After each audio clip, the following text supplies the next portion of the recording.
Myself is Divya Bahal, Assistant Professor in Chemical Engineering Department at LJ Institute of Engineering and Technology. The subject that I am going to take is Mass Transfer Operations 2.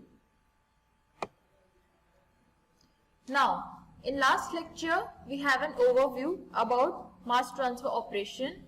Basically, we discussed about chemical potential. We cleared our definition of equilibrium. So, we defined equilibrium as a state when chemical potential of a species at given temperature and pressure is same in both the phases. So, that was the definition of equilibrium we discussed. Then we discussed about driving force. Driving force can be said as a force that is required for a component to move from one place to another. We discussed that in last lecture. Now starting forward, what is distillation? The first of question that must arise in mind. As the first chapter which we are going to start is distillation, let's have an introduction about distillation. So what is distillation? In this chapter, what are the outline that you will study? Introduction, then vapor liquid equilibrium. See, in vapor liquid equilibrium, you will study that how your liquid phase composition and vapor phase composition changes. Then the boiling point diagrams. The boiling point diagrams include temperature versus x and y plot and pressure versus x and y plot. Okay, where x and y are the composition of a component in liquid and gaseous phase. Then deviations from ideality. Here you will study negative deviation and positive deviation. That would be discussed in different lectures, but this is just an outline. Then the types of distillation. What are the types of distillation? Like extractive distillation, azeotropic distillation, then your normal distillation. Then what is relative volatility? Azeotropes, calculation of number of theoretical trace, reflux conditions, open steam, partial condenser, circulating reflux, etc. These are the outline of your chapter. Now what is distillation? Distillation is separation of liquid mixture into its individual components through applying heat which gets separated because of difference in volatility. So what we are doing here is we just apply heat to the solution or a mixture, we can say. Now on the basis of difference in volatility, the components get separated from each other. So from here you can sense that driving force is difference in volatility. Yes, see, driving force is volatility.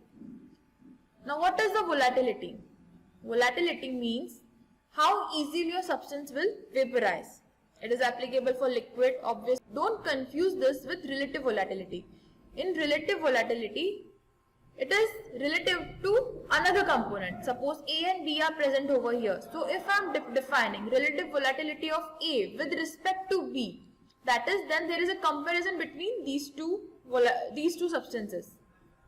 Next. Okay, then another question is, what is evaporation? See, evaporation, distillation, absorption, these are the separation processes. So don't get confused between them. Now, but the basic of evaporation applies to distillation also. How? What is evaporation now? Evaporation is concerned with concentration of solution by vaporizing the volatile solvent from mixture of volatile solvent and non-volatile solute. Here the solution is my volatile solvent and a non-volatile solute. Suppose taking an example of solution of salt water. Water is my volatile solvent, but salt is non-volatile solute. So in evaporation what we do, heat is supplied to the solution, and because of heat, the volatile material, it vaporizes. So the concentration of solute increases. Thus evaporation is solely involved in increasing the concentration. Whereas in distillation, it is concerned with separation of all volatile components from a mixture. You can see the difference over here. Okay. Now, what is the difference between evaporation and vaporization? See, vaporization is the mechanism that applies over evaporation. Evaporation is solely concerned with increasing concentration, not separating the two different entities. Whereas distillation the same methodology, vaporization, evaporation, mechanism of vaporization is applied, but here we separate the two entities into different forms. Next, moving on. Now, how distillation is different? In distillation, you can say it is a direct separation method because no other external agent is added. You just add heat to it. Okay. Whereas in other separation process, external agent is added. Now, which other separation processes? Let's see. Suppose here we have in extraction another solvent is added. Because of another solvent is added, a heterogeneous phase is formed. See, here different phases means not only liquid and gas. Okay, another heterogeneous liquid phases are also another phase. Okay, so in extraction, we add another solvent to create another phase. In another phase, that is another solvent that I add, A is soluble in that solvent. So because of that, the mass transfer will take place. Similarly, in absorption, well, in absorption, you are directly contacting gas and liquid together. And whereas in leaching, solid is introduced. Leaching is nothing but in extraction, liquid is there, whereas in leaching, solid and liquid are there. Both are the form of extraction. So you can see how distillation is different. In distillation, we add heat, and because of addition of heat, different phases are created. Okay, vapor is created because we add heat, whereas in other separation process, we saw another externally another phase is created. Now, what is the mechanism in mass transfer? What is the mechanism of mass transfer in distillation?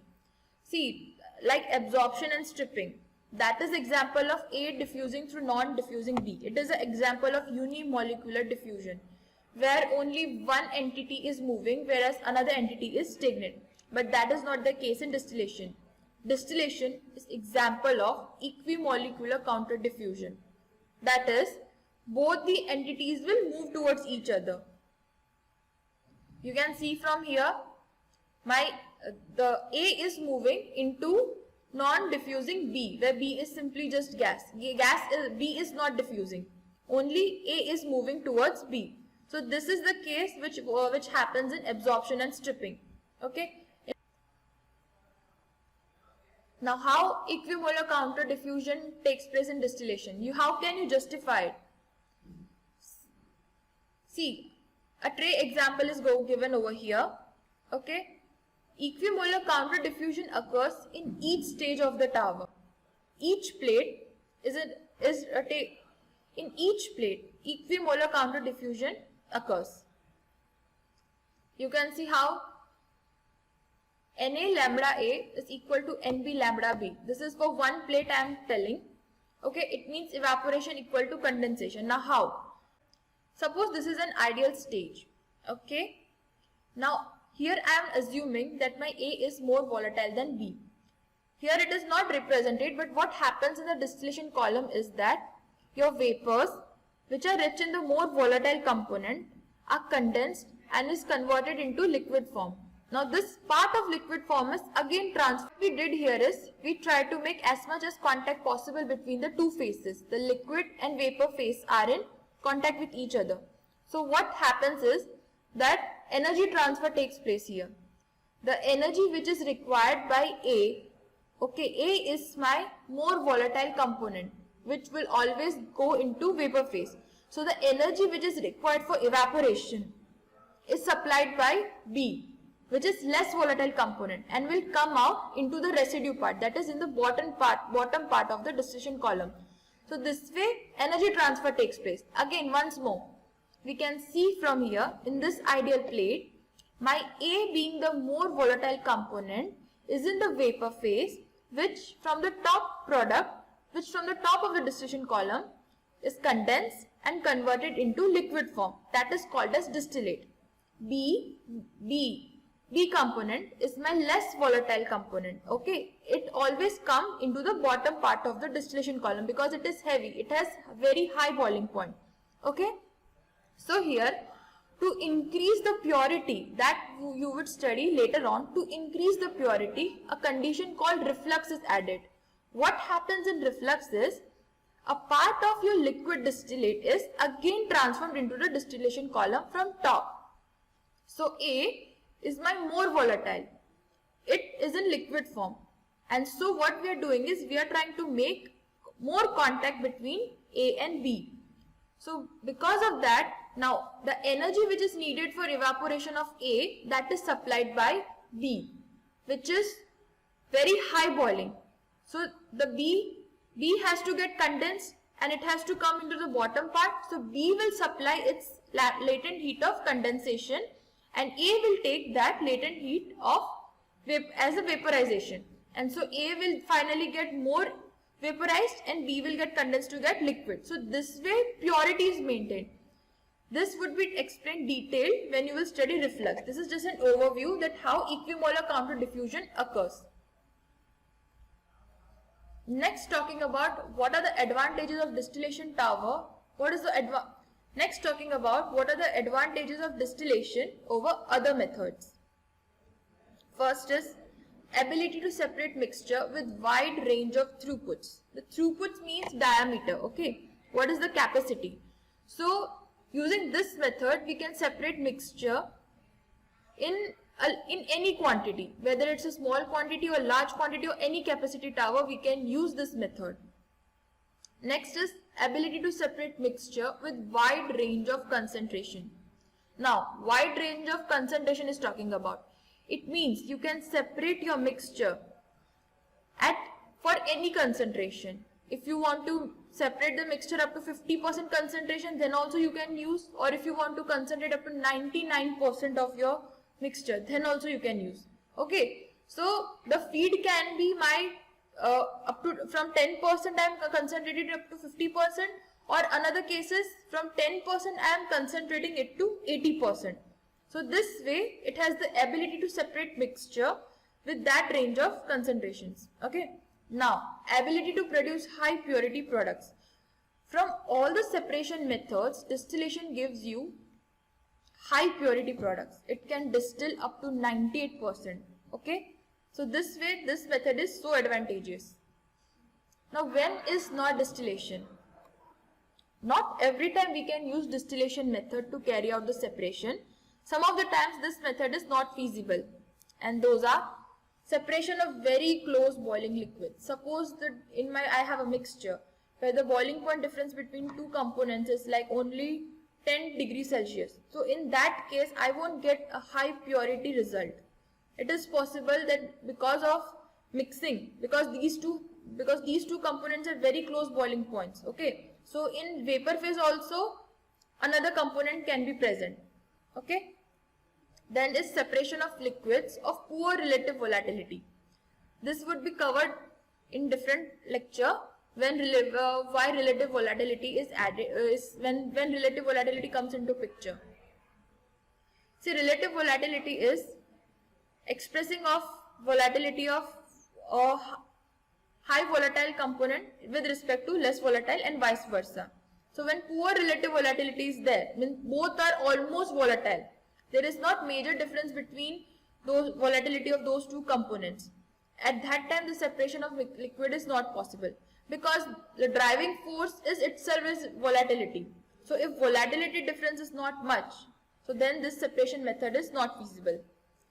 Then when it is not again feasible, when separation of mixtures that forms azeotrope. Azeotropes we will cover later on.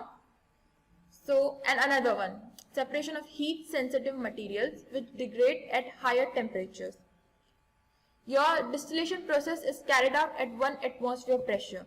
Okay, for heat sensitive material, that is there when the chemical constitution changes, when they are subjected to high temperature, such materials are called as heat sensitive material. So we cannot supply too much heat to such materials because they will degrade, and we don't want the degraded product. Then that's the no meaning if the whole constitution of product changes. Then separation of condensable and non-condensable compounds. See, non-condensable compounds like air. Now why we cannot take that into account? Because non-condensable components adheres, that is stick to the wall, thus lowering the mass transfer coefficient. Hence, for such entities, distillation is not feasible. Now, what are the limitations of distillation? And kind of disadvantages, only one, it is very highly energy intensive operation. Almost you can say that in a chemical plant 50% of the energy is consumed by distillation itself. So we have to be very selective when we have to use distillation operation, because it is very energy sensitive, and if we are dealing with very dilute solution, then it is no meaning. Now, what are the industrial examples of distillation? Separation of ethanol and water mixture, production of absolute alcohol from 95% ethanol using benzene. So here you might be thinking that we are adding another component, benzene, whereas we discussed that no external agent is used. But this is the example of extractive distillation. This would be covered in next lectures, in another lectures.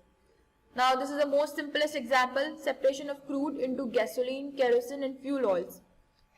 Distillation is the prime separation method which is used in petroleum refining industry. So this was all for today's lecture. Thank you.